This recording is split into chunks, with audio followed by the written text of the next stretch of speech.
Well, hello, everybody, and welcome again to the Weirdly Magical podcast. This podcast is for the Capricorn new moon, and I'm Louise Eddington, soul astrologer, author of 2 books, and I help clients break free from the chains that bind. Hello, everyone. I'm Jen Duchenne, Akashic mentor, soul guide, teacher, author, creator of the Illuminating Journey cards, and author of the Chic Cocoon. And I help my clients step into the truth of who they are. Cool. And we've got lots of news today, but before we dive into the news, we're going to pull the cards for this lunation. And so, Jen, what card did you pull? So interesting, I pulled the 27th Soul Portal, which I believe was the one I pulled last time. So very interesting. I thought I would look into the little booklet that comes with it and see what it says. And it says, all lies beneath you, the land becomes water, paradise is everywhere, fly with open arms. And the flying carpet represents direct and rapid ascension, joy, freedom, independence, soaring mind, awareness, unlimited potential, all-seeing divine connection. So it gives stability to the idea of being in ascension or in movement, because this time we're in is about rapid movement, about letting go. So one could almost see the trajectory of being on the flying carpet, the figure on the carpet completely at peace, connecting with the energy from source. And all of these things either leaving or coming, there's a constant connection to what is possible. And in the background, sacred land, sacred monuments, the feather. So it really feels like there is a lot of things happening. My eyes catching the key. There's also this thing which is called the everlasting knot, which is about unconditional love, the continuation of love. So it feels very free and very attuned to the self, which I think is certainly something that we're all being conditioned to. That's my truth.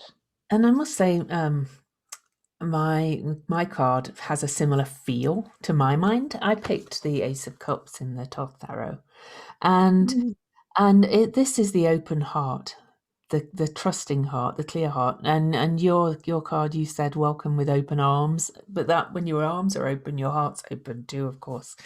And this is the Holy Grail, of course, in the card. That's sitting within the emotional nature, and that's represented by the blue cup. That's reading from the book about the Tarot Handbook by Anjali Zarian for this card, because it's not a card I've pulled often.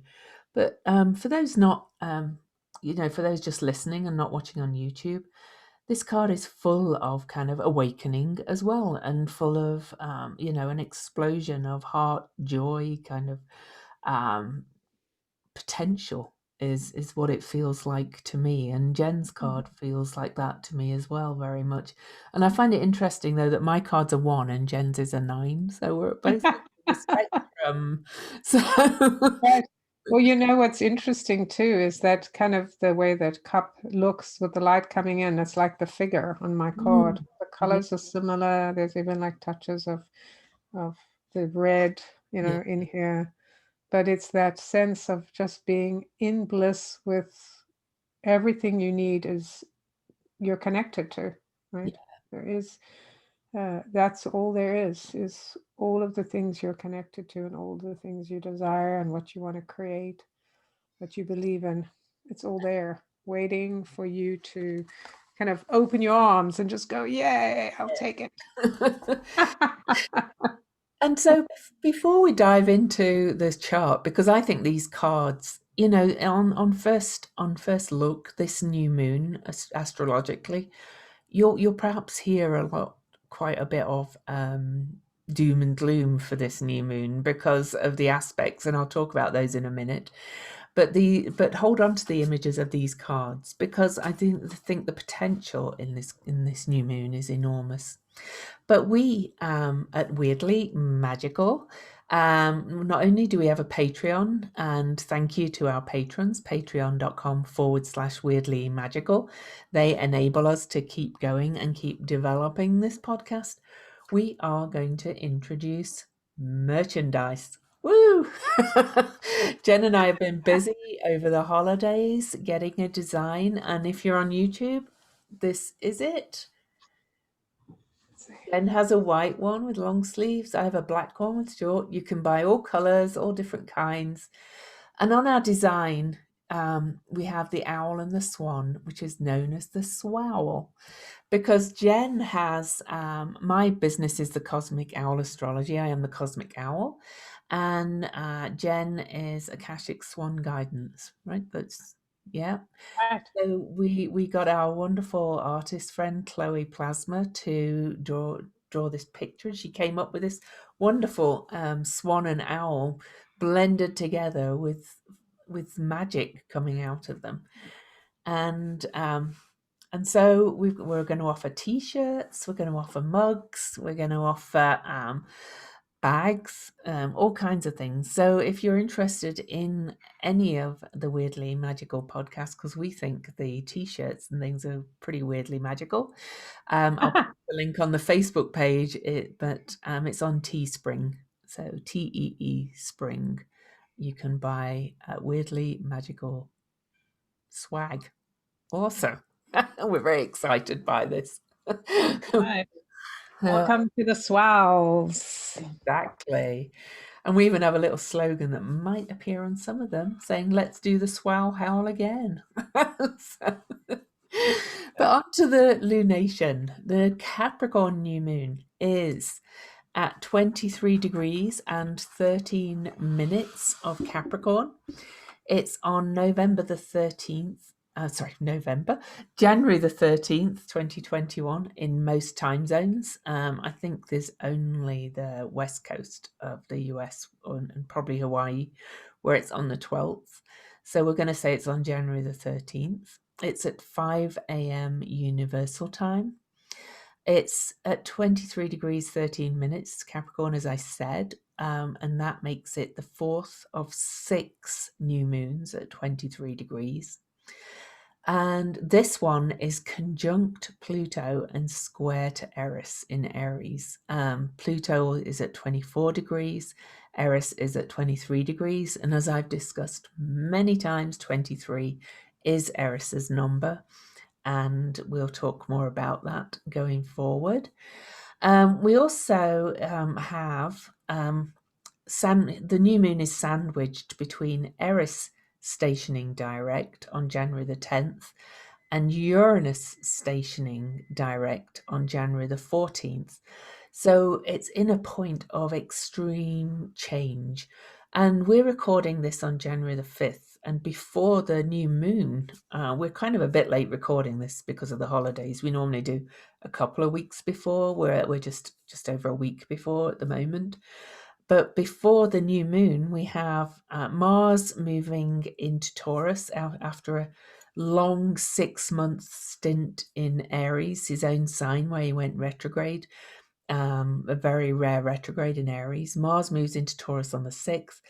Venus moves into Capricorn and Mercury moves into Aquarius on the 8th. So we've got a lot of change. And after Uranus and Eris go direct, right after the new moon, almost every planet and asteroid will be, or of the main ones we use, will be direct. So we'll be talking about all of that. There's a lot of 5s in this chart as well, though. So I'm sure Jen's going to talk about that and a lot of 13 stuff. So Jen, dive in. Yes, so this is the revolutionary chart. I will call it that because that's what I'm hearing. It is the actual action. We've all talked about how we want freedom, how we're sick of the way we've been controlled.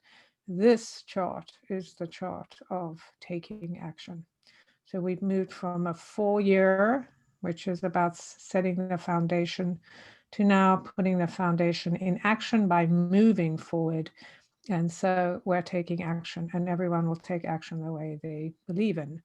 Right, so January the 13th. So first of all, we start off with one of the key numbers, the 13, that's been playing over and over again. So cannot emphasize enough how amazing or what a sign this is, that this is on the 13th. The 13th is the number of revolution. It is the number that is connected to the divine feminine. We have 13 moons in the year. We have a 13 cycle in so much. We talk about the 12 and 13, the baker's dozen, etc. So it is definitely very much connected to the hidden and what revolutionizes us, what the death of the old to allow for the new. And of course, it adds up to a 4. So we have the 4 from the last year we're being reminded of what we believe in. What have we grounded? What is true to us that will be part of our framework that will influence the decisions we make, the necessary movement to change, to make change. So this is really important, that we're not just flying off the handle, that we're actually choosing the decisions based on what we believe in. What would be the smartest way? We have to have strategy. So with the 13, we have that 4. So that's really key. The year, we have the year 2021. So we have the 5 and the 3. 21, 2 and 1 is 3. We have the 5. So we have, and we're in a 6 months because we're 5 months year, 5 year plus 1 is 6. So we have 3, 4, 5, 6 all working on this. And the day then becomes a 10 because the actual universal date is a 10, new beginnings. So we know that this is the beginning of something new. And remember how Lou mentioned our cards, the 1 and the 9, this full cycle of beginnings and endings. So even those on the West Coast who are experiencing this on the 12th are having the 9, the endings, the letting go. So whatever you haven't let go of, now's a good time. And as far as the 23 for the, it's just amazing. 2313.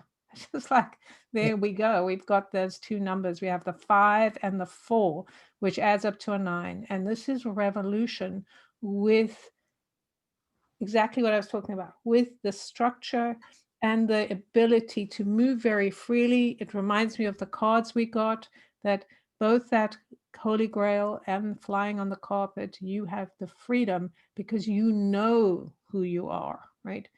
You don't want to just do things because somebody else told you to do it. So we come to that. The power of the 23, of course, is a 5. So we repeat the 5, we repeat the 4. And of course, I know both Lou and I have talked at length about the number 23. And I'm sure we'll talk about it again. But just a reminder, the number 23 is considered the most powerful number in numerology. And this number, and the reason why it's so powerful is because it has the 2 and the 3, and it makes 5. So there is that energy of 2 and 3, which making the 5. There's a lot of movement and intuition and joy in this, but it gives us the courage to let go of what we were anxious about in the past. All of those things we didn't want to do. I don't want to offend somebody. I don't want to lose what I have. It's kind of all up for grabs now because we've kind of lost a lot of things we thought we had. And this is revolution in the purest, most divine sense. The courage, the lion's, the royal lion, it's called. It's really the lion or lioness or whatever, that energy of courage, and allows our hearts to open and gives us energy to move forward. And, I find the whole new moon very exciting for lots of reasons. But as Jen was talking, I was kind of churning over in my head. I was like, wow, this is exactly on midnight on the East Coast of the USA. So on the turning between the 12th and the 13th.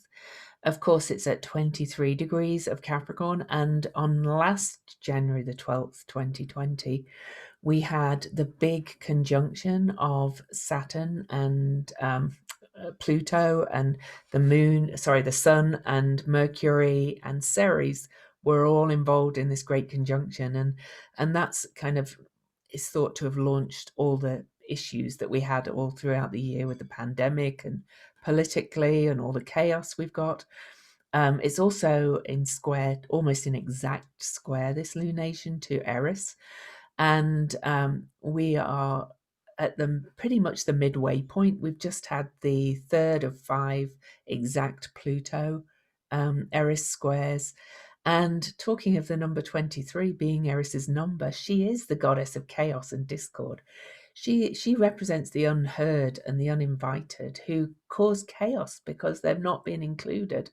And here she is, kind of shouting on this new moon, and of course, chaos feels uncomfortable. But we have to remember that 23 is the number of chaos magic itself too, and that brings us back to our cards. You know, the magic carpet ride and things. And the more you lean into this transformation and chaos that's coming with this new moon, the more empowering it is, really. Pluto in Capricorn has been in there since 2008, doesn't leave till 2023, I think, early 2023. And Pluto has been, you know, the standard thing is that Pluto has been excavating what doesn't work, revealing the shadow, revealing corruption in all our structures and institutions. But we have to remember that everything has more sides to it than just that. And Capricorn is wisdom, elder wisdom, and so Pluto has also been excavating our individual wisdom. And we've talked about it many times about stopping being reliant on anything out there to kind of look after you. Now, you know, again, I'm not talking about this kind of like just in it for me kind of energy, but it's after we have to look at after our own structures first before we can help anybody else, or we have to fill our cup first, to go back to the Ace of Cups, before we can help anybody else. So Pluto's been transforming our relationship to authority, um, our relationship to the structures, and our creating of the structures that work better for us. Eris has been revealing, pulling the big band-aid off those structures in this ongoing square between Pluto and Eris. And so this one being in Capricorn, this new moon is really saying to step into your own authority and creating what's right for you. Of course, the downside being that what's right for one isn't right for all, so then we have the clash. But anyway. Well, yes, it's such an interesting idea when we think about revolution and the number 5, and of course, you know, these numbers 23, etc., that are part of that whole suite of 5s, is that the 5 is the number that lies between the 1 and the 9. So it's the middle number. It's the number that is ready to make movement, to go on adventure, to risk all, to be in the energy of self, in the energy of God or source, whatever you want to call it.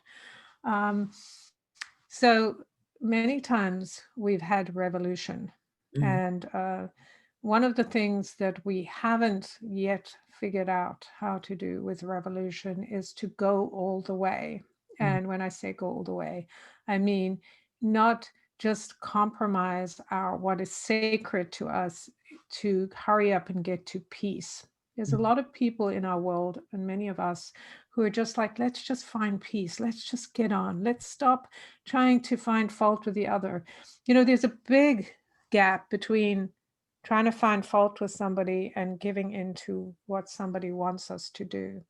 And so understanding when somebody chooses to do something, right? When somebody has a different opinion about revolution or what freedom is, or even how they love you, that really is who they are, right? If you buy into it, then that makes you who you are. You create that reality by going, I need them to love me a certain way. I need these people. Everyone who's in revolution has to revolutionize the way I do it.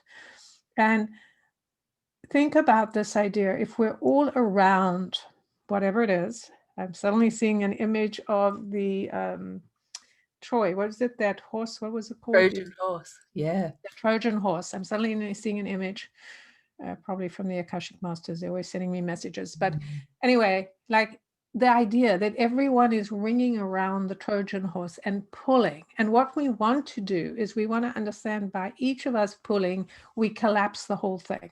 So even though we're in different places and we have different ideas, together we will make it happen. If we don't let our discomfort about not other people not being agreeable or ourselves not being agreeable, we don't let that get in our way.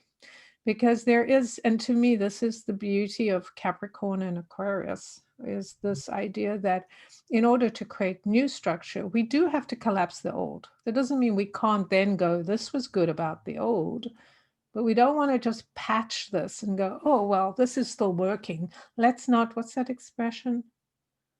Let's not throw the baby out with the bathwater. It's a different expression where you just kind of go, since it's working, oh yeah, we don't need to reinvent the wheel, but we kind of do, right?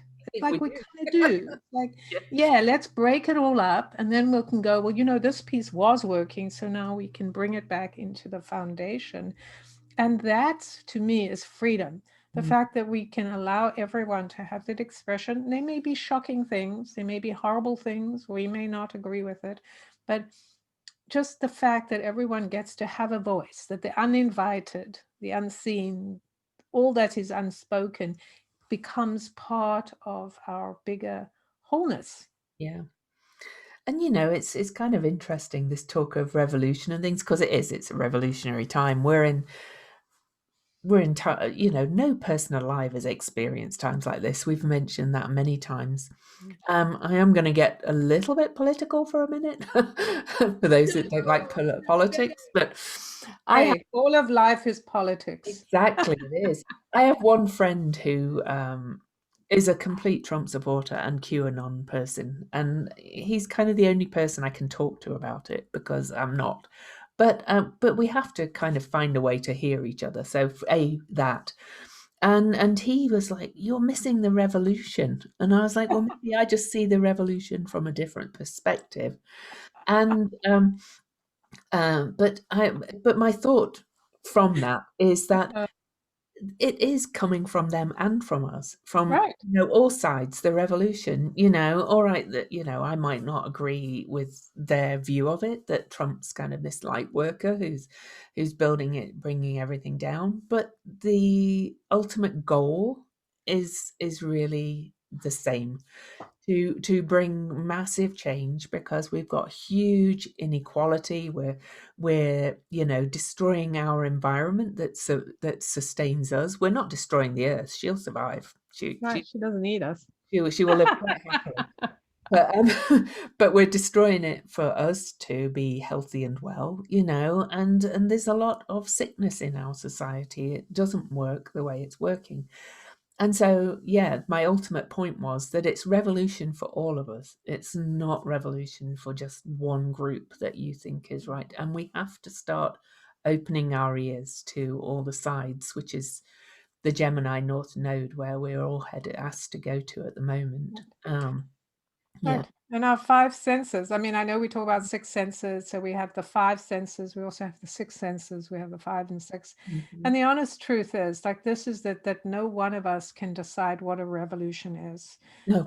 And I do think, like, I'm not a Trump supporter. On the other hand, I think it's amazing the things that this person has done to hurry us along on the path of revolution. So, I think when you look at that, in a way, what the guy from QAnon is saying, even though I don't, to me, I rather just go with the direct route. Yes. What's true for me. I don't need to take the route of, okay, here's somebody who knows something and I'm going to follow them, or here's something I need to get behind.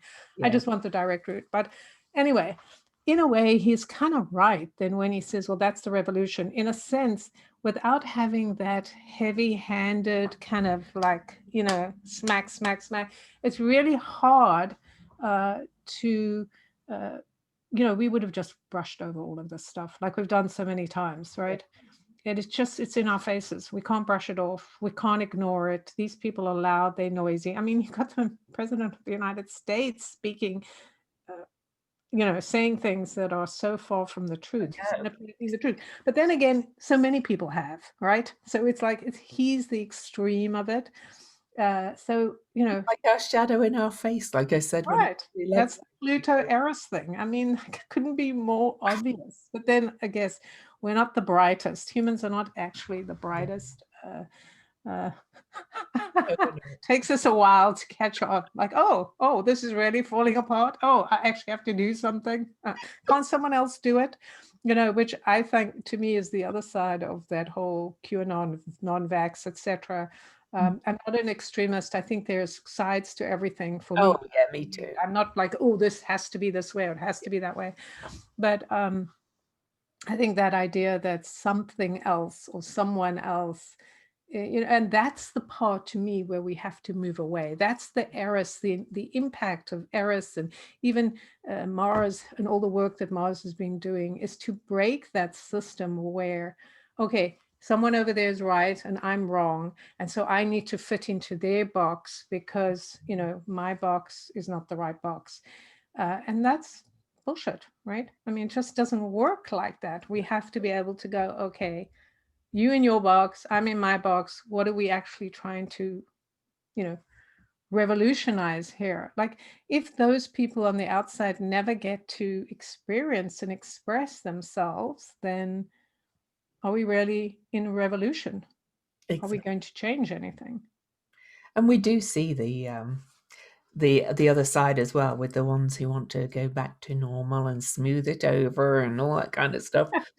And you could say the election of Joe Biden is exactly that. Let's go back to the Absolutely. same old. Nothing fundamentally changes.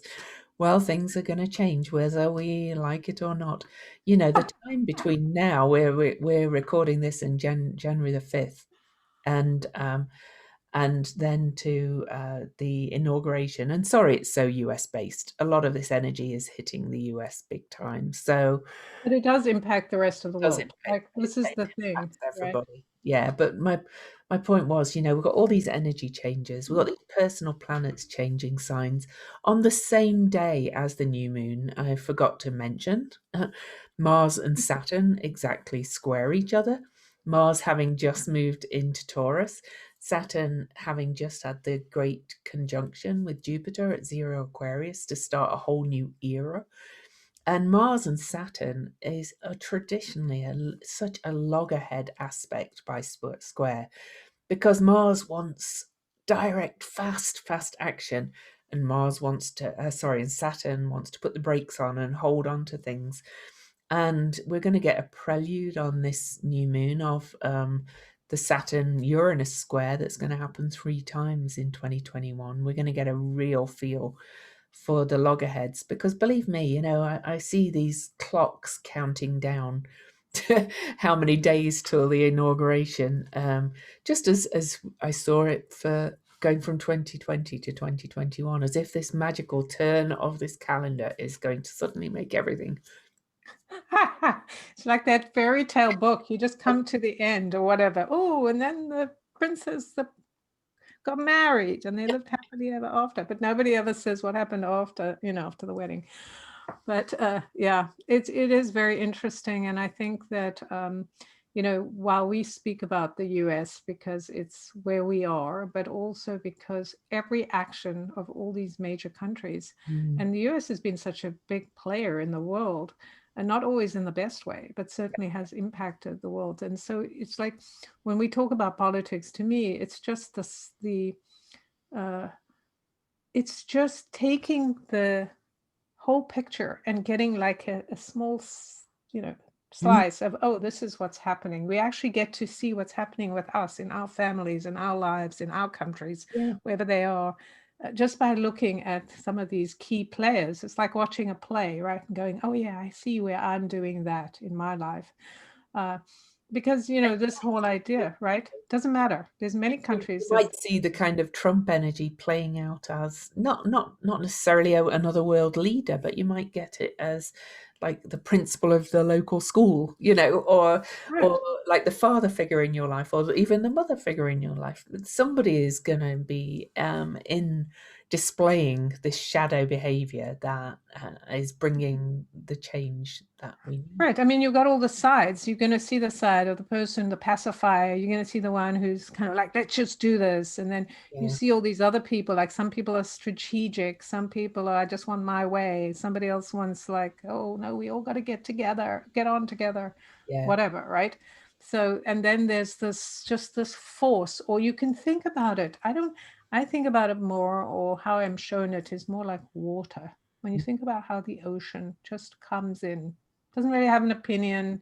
It just runs in, and if you're standing in the way, the other day I was at the ocean, and I was like taking this path, and I was bending down to get something, and I didn't know there was like this dip right there where I was standing. It was like the water was coming in way faster, and it just like took my bottle, and I was like getting soaked like up to my thighs. I didn't even know that the water was right there. Like I was just standing there and there was no water. And then suddenly I'm like, oh my God, I'm covered in water.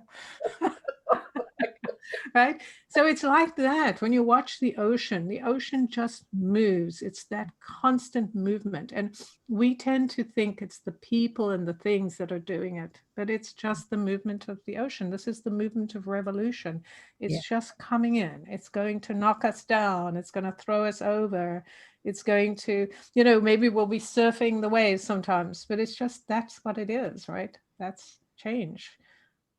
And I pay attention to everything that's said in the lead ups to these recordings. I was just telling Jen before we started about I posted something on Facebook, and I did the popcorn symbol as if to say step back and watch the show, and somebody didn't get what I meant, but to my mind that's at an individual level. You can only really take care of your own structures, your own life, the people you surround yourself with. You don't actually have much control in what's going on out there, other than to, do the small steps that you can, voting, registering to vote, whatever. Um, donating money or putting your money where your mouth is, all those kind of things, volunteering at a more macro level. But individually, really, we can only do so much. So it is best, this is going to be pretty crazy, to be quite honest. This new moon, um, the shift of Mars into Taurus, the shifts of the other personal planets, the fact everything's squaring Pluto and Uranus, the fact that Mars is then going to go and meet Uranus exactly on January the 20th. The Mars Saturn square is going to be January. I said ages ago was going to be wild. In a video about the election day on my YouTube channel, Cosmic Astrology, I did say this. Honestly, anything could happen in this election. And I said, I can't say what's going to happen because it's going to be unpredictable. And look what's happening. Right. And you know what's so interesting? Of course, we have to remember that both Uranus, well, with the help of Mars, of course, because Mars is our libido, it's the energy, the fire starter. Life. And it's had a lot of energy to get the fire started. And this is, in this energy of wanting to show up differently. And then with, Eris, between Eris, Pluto, and of course Saturn and Uranus and all of them playing in their different roles. The key here is that Eris and Uranus really don't care about what other people think. Yeah. They will do what is necessary in order to shake things up, move things around. Mhm. They are not tied to any loyalty in the way we are. Like, oh, I got to be loyal. I find it really interesting to me, when we look at the idea of what's happening at the play of politics Mm. here or in any country, because every country is going through revolution. Um, it's like when you see a movie and it kind of explains to you, oh, that's what's happening. I get to see a picture of what's happening. So I really get to understand what's going on, and that helps me to stop panicking about what I have no control over. Because what we do control is how we respond, and what we tell ourselves is happening. So we really need to understand that what we're seeing these players do is showing us what path is ours, which role do we want to play, and how are we going to choose to play it. And I find it very interesting, this whole thing with the phone call thing, with Trump, um, and the Georgia, what happened in Georgia. So why I find it fascinating is because they're supposedly on the same side. And we've all kind of lumped them all together and said, see, they never do anything different. But then it takes somebody who is on the same side, who the guy that was involved last time was Stacey Abrams and stuff. Okay, I know a lot of people don't understand what I'm talking about. But anyway, the guy that people said was dishonest, right, is now the one that's standing up and saying, you're not going to lie about me. I'm going to stand up. I'm going to do this. They're doing things by the book. And I find that so fascinating. Like, yeah, they're not perfect. They are not doing everything perfectly, but I'm amazed. Here's some guy standing up, insisting and being courageous. He's taking that number 23. He's like, I'm doing this. And then we see the others who are just like crawling after somebody who decides to wave a flag and go, oh, I'm going to get under there. It's like, you know, so The yeah, funny thing is, though, the Secretary of State in Georgia and the other guy, they both say they would still vote for I Trump. know, I know. But it's so interesting. What is the trigger that makes them Yeah, go, you will not misalign me? But I think it's job, the pride in their job and their yeah, pride in being Georgian. Like yeah. you're saying, we're all cheaters, right?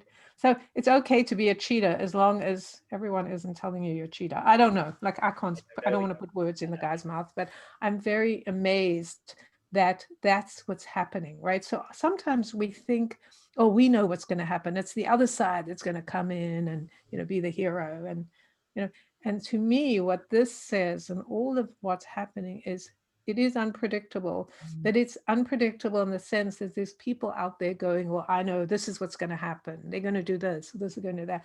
I don't think it's going to be as clear cut as all that. I think we're going to be surprised by the people who stand up to be whatever we want to call them, heroes, or that inspire us to go, oh, this is how you stand up to bullies. This is how you express your support and your truth, right? Because, we live in a bully society and we put up with that We stuff, do. right?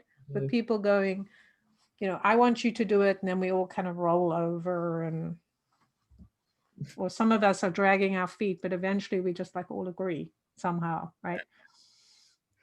So I do want to mention this there's an underlying aspect on this new moon that I think I talked about in the last podcast, and we'll probably talk about in the next one. But we've got what's called a mutable grand cross or grand square going on to the lunar nodes, with Vesta in Virgo in one mutable sign, and Neptune in Pisces in the other. And Neptune is approaching an exact square with the nodes. Vesta's has squared once and is going to go back and square again, but they're making this cross shape in mutable signs, which is more change, both squaring the lunar nodes, which is more change. So we've already talked about change through the numbers and things, but there's more evidence of the change with this as well. And the mutable grand cross really is asking us to let go of these old beliefs, because the south node is in Sagittarius, our old fixed beliefs, that we were brought up to say this is what's true. And, everything is changing with these revolutionary times for that. Neptune in Pisces represents many things, but one of the things squaring the nodes is that it's dissolution of the past, letting go of the past, stopping holding on tight to that past and the grips, and being and tuning in more to the collective unconscious as well, is very Neptune in Pisces. Vesta in Virgo is very much about devotion, and devotion to being of use, being of service, and kind of chop wood, carry water kind of energy, really, is very Virgo. To get back to what is real, what has tangible meaning and things. I've seen a lot of people say they're returning to kind of crafting and creating their own stuff. That's very Vesta in Virgo, but that's it at a very macro level. And then, of course, the North Node I mentioned already is where we're being pulled to, our collective Dharma, if you like, and that's opening our minds to listening to other perspectives, to being open to changing our perspectives, and to moving towards thinking of community, the other. I'm sure there's lots more I could say about that, but this mutable Grand Cross is really strong in this new moon and all the way through January, but right into March as well. So that cannot be forgotten. And of course, Vesta in Virgo is also kind of at the handle, holding this bucket with all the planets enclosed in the draconic bowl that I talked about in the last podcast. We're kind of confined and trapped in these places where we're kind of being forced to look at everything and look at change at the moment. All the personal planets, which are the closest to reflecting us as individuals, are trapped on one side of the nodes, trapped physically by the pandemic as well, and it's really so we can take a good hard look at ourselves and our place to my mind, and how Right. useful we are to society as a whole.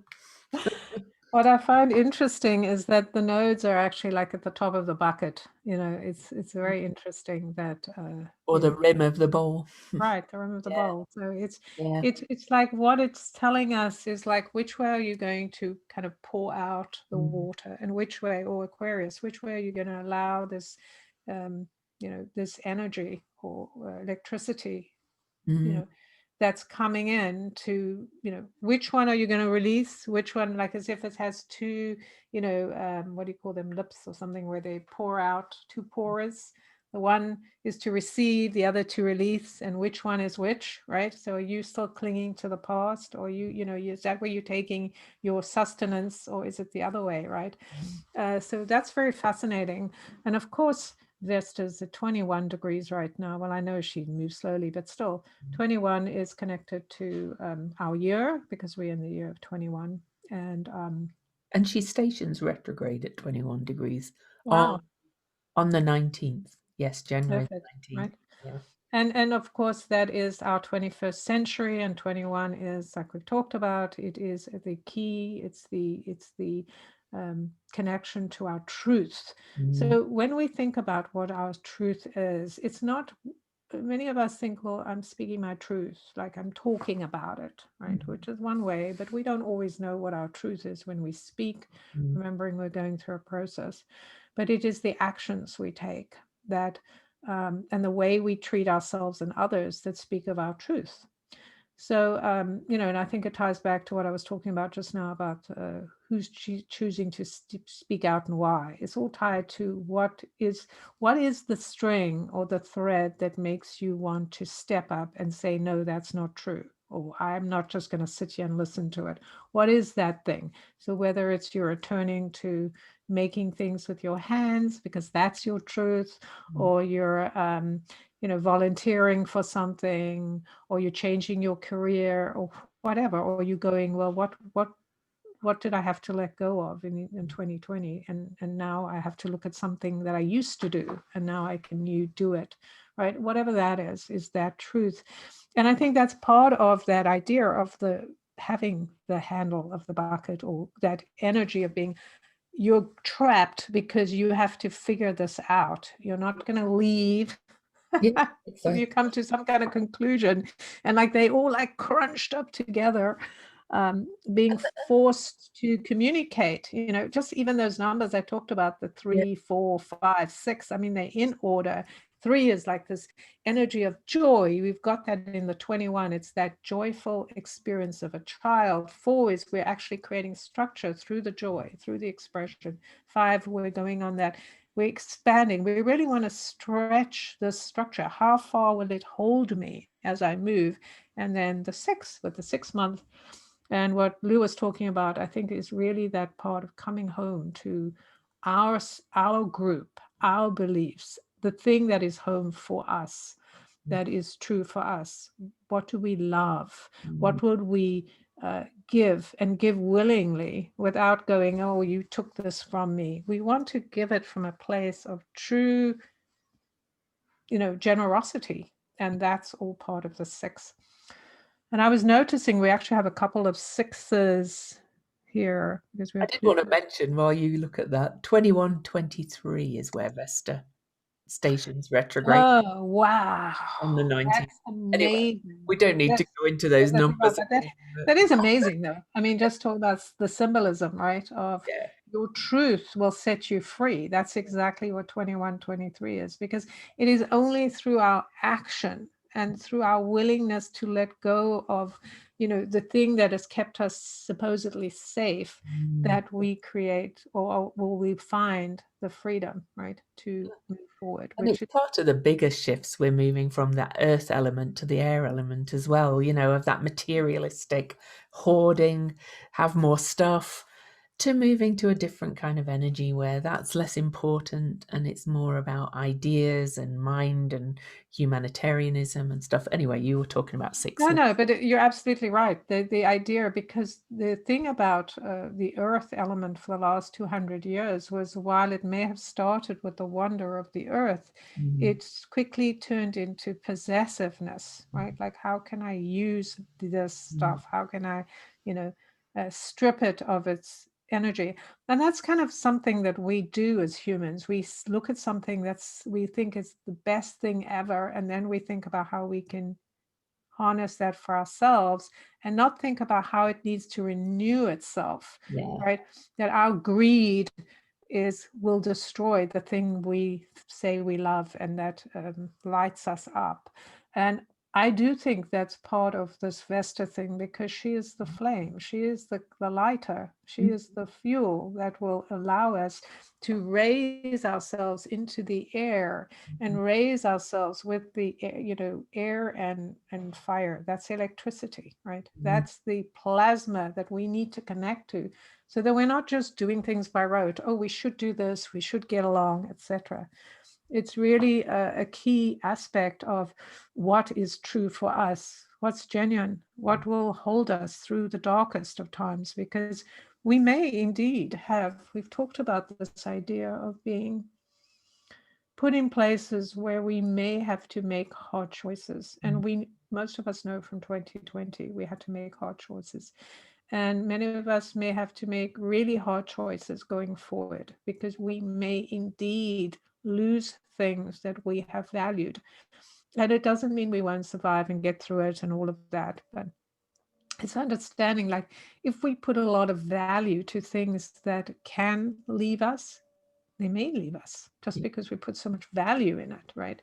Instead of More about the attachment putting, rather than the actual thing. It's right, we're attached. It's just like how they use the land. This is mine, I can do it, I want to possess it. It's kind of like how people have thought about woman, even women thinking about themselves in terms of the environment. It's like, yes, I'm a chattel and you use me, but as long as we're in agreement with that vibration, that is what we will experience, right? If we experience ourselves as some sort of chattel or being used, that is what we will draw into our world. So this is part of the revolution. We have to revolutionize our thinking, how we've operated, because so much of the stuff has not worked. And I love that the 5 and 6 are working together this month, because it's so important. We have to find freedom and love and community. How do we do the two together? Because most of us think like, oh, I don't want to be in community, I don't want to have that loving home, that environment, or have to give things to people, because then I won't have my freedom. where you can have both, but you actually have to work at it. I was watching some little videos of David Bowie and what was his wife's name? I mean, Oh, her name, she's still alive. Ima, Iman. Iman. That's it. Yeah. And it was so beautiful to listen to watch the two of them. They were so in love with each other. They were so respectful of each other. Mm. And even listening to her talking about what made it work was like when I was, worked hard, and the guy was like, "Well, did David help you with your work?" Or Mm. she's like, "No, I did my own work." But she said, when I um, came home, I moved straight away into this family, being the wife, etc.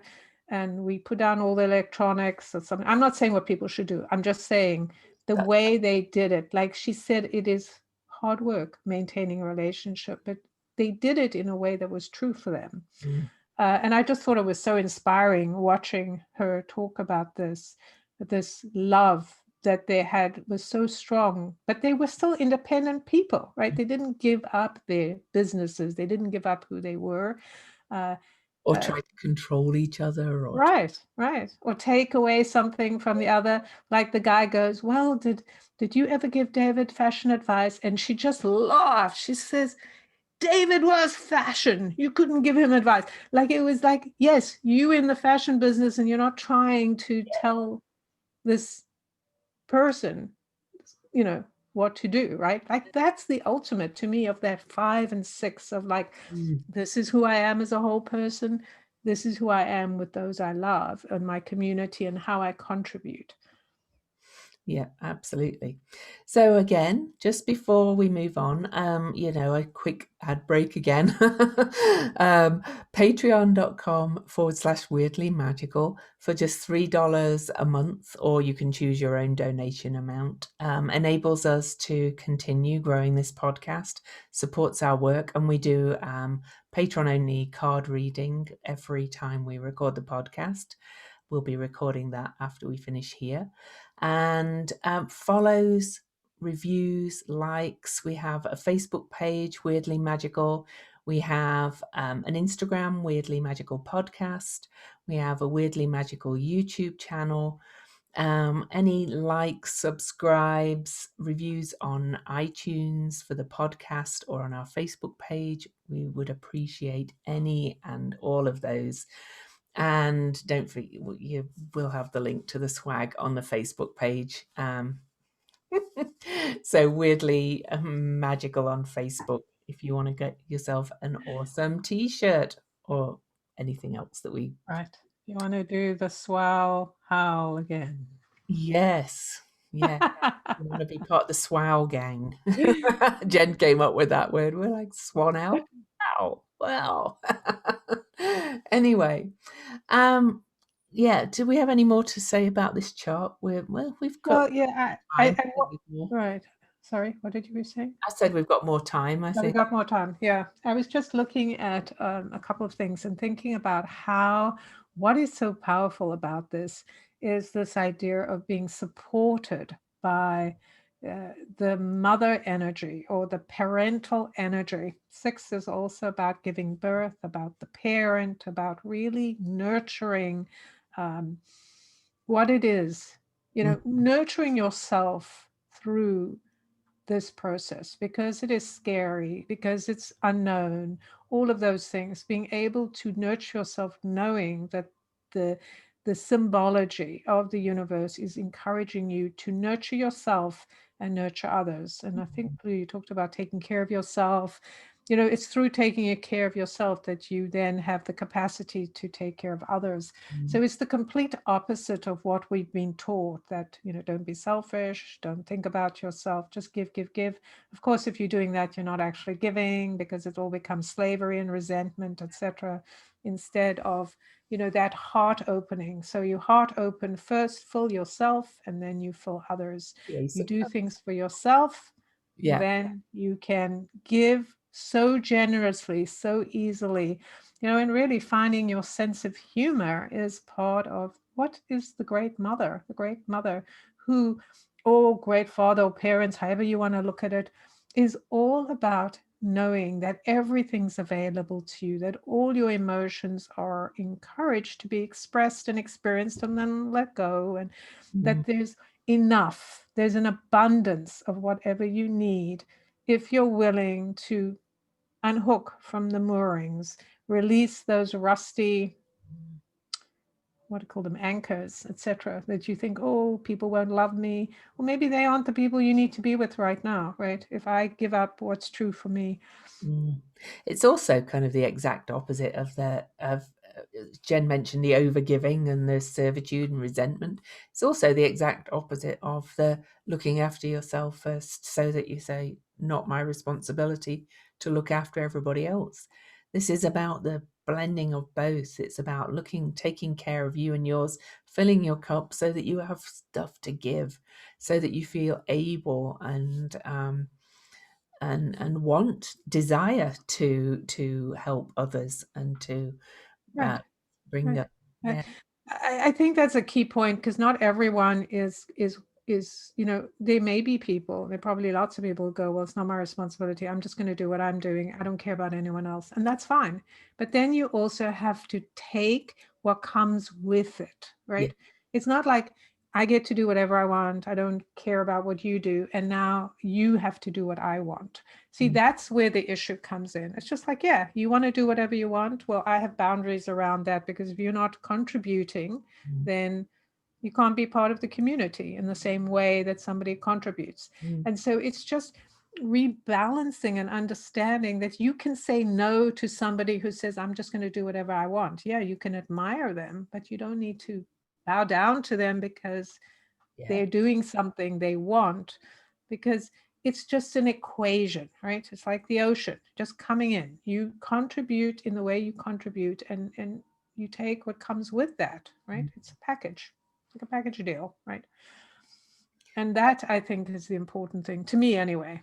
I mean, yeah. maybe Lou means something different, and of No, course, no. as you know, we don't always agree about everything, which is I think we as it should be. We're not two puppets. I think we kind of do come to the same conclusion usually in the end. It's just a little We bit may approach it differently. different path. So Right. I just want to come back to Vesta again, Right. and it's this configuration in astrology charts keeps coming up since I discovered it, kind of in the middle of last year, 2020, and it's called the Thor's Hammer, and it was Anne Ortley, the astrologer, who first drew my attention to it. And she said it was a very rare configuration. Well, now I see them all the time, and I think it's because it's a part of this extreme shift that we're going through. Anyway, a Thor's hammer is one planet aspecting two other planets that are in exact square to each other. Okay. And the theme of a Thor's hammer is that you've seen, most of us have seen the Marvel movies. It's also called God's hammer, or the fist of God, and it's kind of like a big punch that shakes everybody up to the foundations. If you've watched the Thor movie, the reverberations come out. It's like this big, like you're not listening from the heavens, if you like. And Vesta in this chart is making a Thor's hammer to Mars and Saturn that are in square to each other on the day of the new moon. And I already mentioned that the Mars Saturn square is already one of contention and battling. Well, here's Vesta kind of throwing down the hammer as if to say, almost like, just stop. you know, just stop with this constant, like, we've got to push, we've got to stop, we've got to push, we've got to stop. And really kind of, it's time to kind of bash your heads together, if you like. Right. Knock some sense into you. Yeah, to say you've got to change, and then Mars is going to meet up with Uranus after this Thor's hammer, and that is the planet of real revolutionary change. That is the lightning bulb change, and um, the kind of earthquake, storm, kind of sudden change.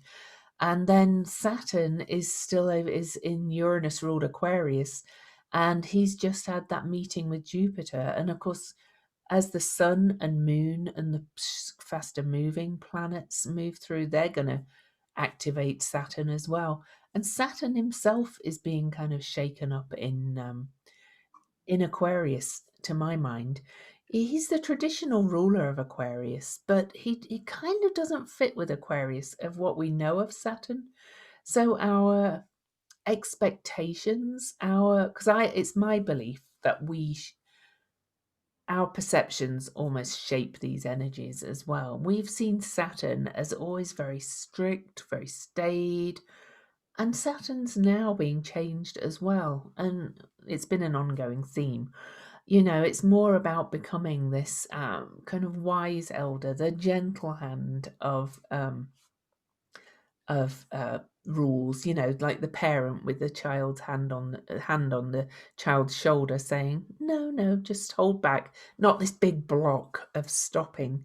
So, even these energies themselves are being shaken up and changed. And that's happening within us. So wherever we put blocks up is being shaken up. Wherever our life force is just saying, me, me, me, me, me, I want what I want. Mars in Aries is very much, I want what I want. And Mars is very much, I want what I want. That's being shaken up as well. It's saying we have to start to think differently. So anyway, there you go. Yeah, no, it's very interesting because what I was looking at is Saturn is at 3 degrees in Aquarius, and Mars is at 2 degrees, which of course the 3 and 2 make 5. But what's interesting, it is also the repetition of the 2 and 3, 20, 21. We have a 2 and 3. Mhm. The 2 is it's a feminine number. It's a number of intuition. It's a number of connecting, it's relationships. And the 3 is the playful recognition of the curiosity of self. Mhm. And I do think that Saturn is, it's like very interesting because if we look at what shaped the patriarchy, it was these stories that were given a certain bent, that everything was cruel, Mhm. women were sidelined, men were punishing. And we lived in that world. Mhm. Like up till now, we're still living in that world. Um, and secretive with that Neptunian kind of imprisonment and secrecy and craziness. We were told we were crazy if we were different. And it feels like that's the part where, oh, what if all the stories we were told were all bullshit, right? It was just like it was somebody who decided, I'm going to make this figure cruel, and I'm going to make, all males will be, whatever, and all females will be, and all that stuff. And The it's hunter like, and the, yeah. right, right. And it's like, I'm not so sure about that. So this is that moment where we get to create the stories we want to create and go, I don't think Saturn is that, cruel. He is considered the wise elder. Yeah. He does have the connection to Aquarius, which is so much, more far-reaching and expansive than just "I want what I want" type of thing that we make it sound like, because he's the head or the one running the structure. But Mm. it's just like if you think about time, we tend to think of time as something very rigid. Like we say things like, I never have enough time, or time is this, and oh, I got to be on time. But if you had, like you said, that more benevolent elder who Mm. would want you to understand, why would time be meaningful at all? Like, what is the meaning? Why do we need that structure? Mm. It's just because it helps us, make choices, right? Just like that story I was saying about Iman and Bowie, right? Bowie, whatever, however you pronounce his name. I've never known how you. Right, Bowie. Okay, so it's that same thing. Like when I'm at work, I'm at work. When I'm at home, I'm at home. That's how I decide to use my time. When it's night, it's night. When it's day, it's day. It's instead of it being this rigidity that controls us, we are deciding it's great having a structure. I like the structure, but I'm going to apply it in the way that speaks to me. And that's how I kind of feel like when I look at this, the the connection between Mars and Saturn, not only like what you were saying, having this thing forced on them, but perhaps being influenced by what's around them and going, oh, you want something different? I can play a different role. Like, an actor on a stage, I can play a different role. That's fine. I have Uh, to tell you something, Jet. You what? mentioned about the 2 and the 3, Mars being at 2 degrees and Saturn at 3 degrees. I don't know if you noticed that the minutes, Saturn's minutes are a 2 and Mars's minutes are a 3. That's so funny. Oh, I didn't even notice that, but that is hilarious. I know. But yeah, the subtlety of the information, right, that we're given, like every symbol, every sign, every number is so important because it's amazing what we can pick up just by looking at what's repeating Yeah. and how is it repeating, right? Just like all the fives, like which are the numbers that are fives? Looking at Mercury is five. No, No, um, Jupiter, seven. Mercury is seven, yeah. but Venus is five, right? Venus is five. Chiron and Jupiter, they're all at 5. Yeah, so let's see. So Venus, Jupiter at 5 Aquarius, five, Chiron 5 Aries. So, right? Chiron at five, right? yeah. I mean, just look at the players that are being instructing us or are being instructed to find freedom. Mhm. Venus, which is the traditional idea of the female or connecting to beauty. What are the things that bring out your feminine qualities or the qualities of enjoying beauty and abundance or whatever you want to think of what Venus stands for? Pluto, well, of course, we've talked about Pluto and the moon, etc., all about the energy of, what's the meaning behind compression? What's the meaning behind being somehow held against your will and then going, oh, I'm not going to, what do I have to do to get out of here, right? To escape, leave, get away from here. And then we look at Jupiter, which is about expanding our freedom, right? Expanding the idea that we can go wherever we want. We can do whatever we want. We just have to be willing to do what it takes, right? To stand on our own 2 feet. And then Chiron, of course, such a key part of that healing. Like when we say, I need to do what I need to do, it's not about being in rebellion. Like, you're not listening to me. I got to go away. I'm going to punish you. It's just like, oh, I've been carrying this wound and now I can put it down. I'm changing the story. Absolutely. All right. Are we ready for the symbols? But before we We are. do, I reminder. don't see anything else in particular to talk about. No, I will say Venus for me is also our values. Right. Big thing Venus's for me. values. Right. And in Capricorn, that's about creating a life built on the values. Over the last year, where our values have been really tested. What really are our core values? We've been asked to really hone in to what that core is for each of us.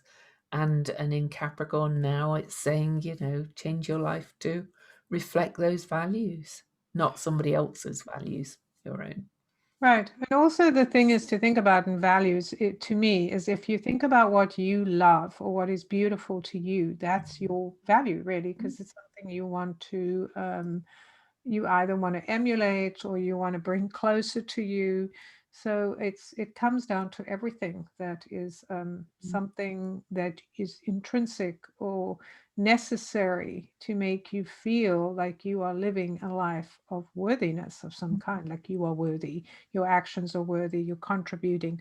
All of those things are connected to how we show that we value being alive. I Yeah, mean, that's a necessary thing. Like if we go, you know what, I'm here, I came here the way I am, I'm so delighted to be here. So let me roll up my sleeves and get clear about what I want to do and let me go out and do it, as opposed to, is it okay? Let me ask permission. Is it okay if I don't want to, I don't want to think too much of myself. I'm a brag, like, all of those things that one goes into, right? Like, oh, will I look like I'm full of myself if I say this? yeah. It's like, why? Why are we doing that shit? Seriously. Why do we do All right. Okay. I think I'll read my symbol first this All time. right. I need to, yes, I just have to get my connector. Okay. Well, I'll read my symbol while Jen does that. And so the Chandra symbol for Capricorn 24 for the new moon is stalactites and stalagmites almost grown together. Super tight fit, custom designed by destiny, tailor made, the individualist carving out unique karmic arrangements to bear you across a difficult passage. A journey undertaken under peril, a secret assignment withheld even from your conscious self, cloak and dagger, the thoroughly veiled soul, the enigma of destiny, the secret instructions are writ upon your innermost being, and you know them implicitly. Silent, circumspect, withheld, super disciplined, guarded and private, sworn to secrecy. And inside all of this, secret brotherhoods and cosmic streams send their emissaries to take up incredible tasks and think nothing of it. Well, that symbol to me reflects the conjunction with Pluto in a huge way, because Pluto is rules caves for a start. And we didn't really go into that in detail about Pluto being conjunct this new moon. It's about digging into your deepest resources and strengths rather than looking out there. So, yeah, Right. We didn't necessarily mention about Pluto, but we did kind of talk about that being a key part of we when did. everything Yeah, falls apart, that we you didn't. have, We didn't. I think we really emphasized the personal kind of right. thing. So Yeah. anything you want to say on that before I read? No. All Mhm. right. All right. So let me find my symbol. So Capricorn 24, the Sabian symbol, a woman entering a convent. The keynote is total commitment to a transcendent goal. So a convent, a place made available by a community which believes in the possibility of reaching a world transcending state of consciousness, made available to individuals who may be variously motivated. To some, an escape from the intolerable pressure of family and society. To others, represents the possibility of pursuing in peace a spiritual ideal to which the whole being aspires and is totally dedicated. Important point in this cyclical process is the existence of a convent expresses another aspect of the relationship between society, its religion and culture, and the individual. So this is where society accepts the fact that beyond its daily normal patterns of behavior and commitments, another way of life exists, which in a higher sense also has social value. In the old Hindu society dominated by a rigid caste system, the ideal embodied in the sannyasi, the wandering holy person meditating in a forest or cave, who had entirely given up all that caste implied, was seen to be the very culmination of social process. And so this is about uh, surrendering to a higher law and quality of being. It's paradoxical, rigid discipline conditions, pure inner freedom. That's what we were talking about. Rigid discipline conditions, pure inner freedom. So the final goal is the attainment of transcendent security. So I love that both symbols kind of have this cave quality, convent, cave, locked to shutting kind of yourself away, and we've talked about that throughout this, that we are kind of confined and contained right now. And it is to reach, I love that last bit, attainment, transcendent security. That's kind of security that transcends thinking that, you know, anything out there can make you feel secure. So, Right, yeah. or anything that you give up that is of Yeah. value to you that somehow will guarantee your sacred passage. Mm. Yeah, that whole idea of being confined, being in the draconian bowl, being in that space where you're being forced to look at things that make you uncomfortable. We are all uncomfortable with this idea of having to confront people, having to stand up, having to dig deep within ourselves.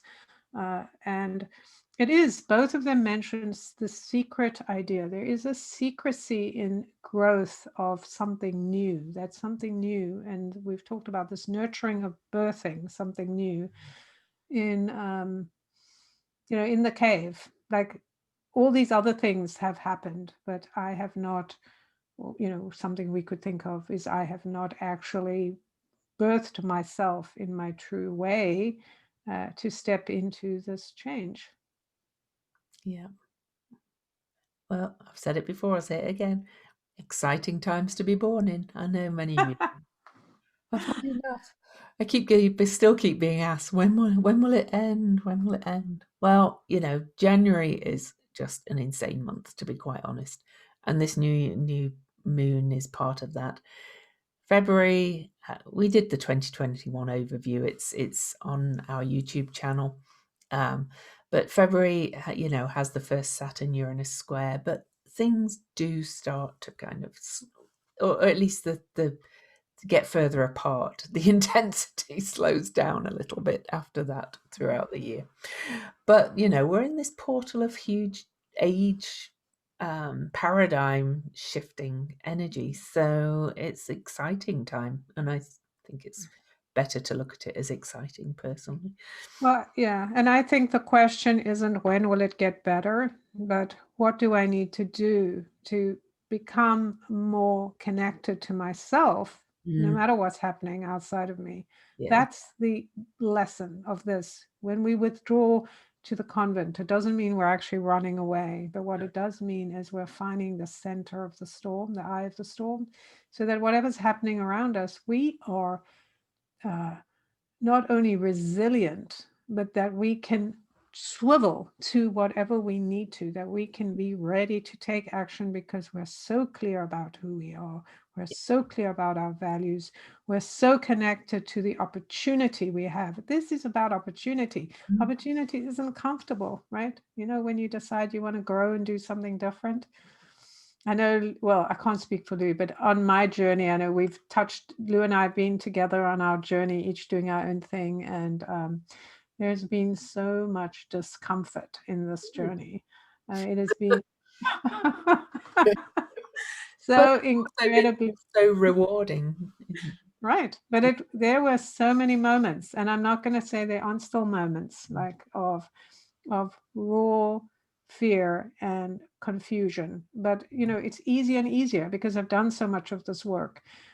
So this is it. This experience is just telling us, get to it. Get to the basics of who you are and adjust what you need to, remembering who you are, so that you can move through this time. It Mm, is not going away. no, You have to change. exactly. Yes. Okay, so Jen, how can people find you? So they can find me on my website, jenduchenne.com, which is JenDuchene. And as Lou mentioned, I am changing my name to the Akashic Swan, no, not the Akashic Swan Guidance. You can also find me on YouTube. I do weekly YouTubes under Jen Duchenne, Global Guardian of the Akashic Records. I have a group on Facebook with the same name. And you can just find me. The cards are on my website. I teach Akashic classes. I do Akashic reading. You can find out more on my website. You can connect with me. Cool. And I'm Louise Eddington, louiseeddington.com, LOUISEEDINGTON. My business name is Cosmic Owl Astrology, so hence the owl if you see me on YouTube. So my Facebook page is Cosmic Owl Astrology, my YouTube is that, my Instagram is that. I also have a Facebook group, Cosmic Owl Astrology Cafe. I have a Cosmic Outland membership, kind of like a Patreon, only not on Patreon. And you can find details of that on my website, louiseeddington.com again. I'm the author of 2 books, Modern Astrology and The Complete Guide to Astrology, both available on all booksellers, including independent booksellers. And I just discovered a new site called bookshop.org where my books are both available, that actually kind of sells books online and splits the proceeds between local, um, uh, you know, independent bookstores because they're all suffering in the pandemic. And so that's bookshop.org. So if you buy a book from there, all the profits get split between local bookstores to support them. So not just my books, that would support a lot of local bookstores through this difficult time. So thought I'd mention that while I mention my books. Anyway, so for now, it's goodbye from Lou. And goodbye from Jen.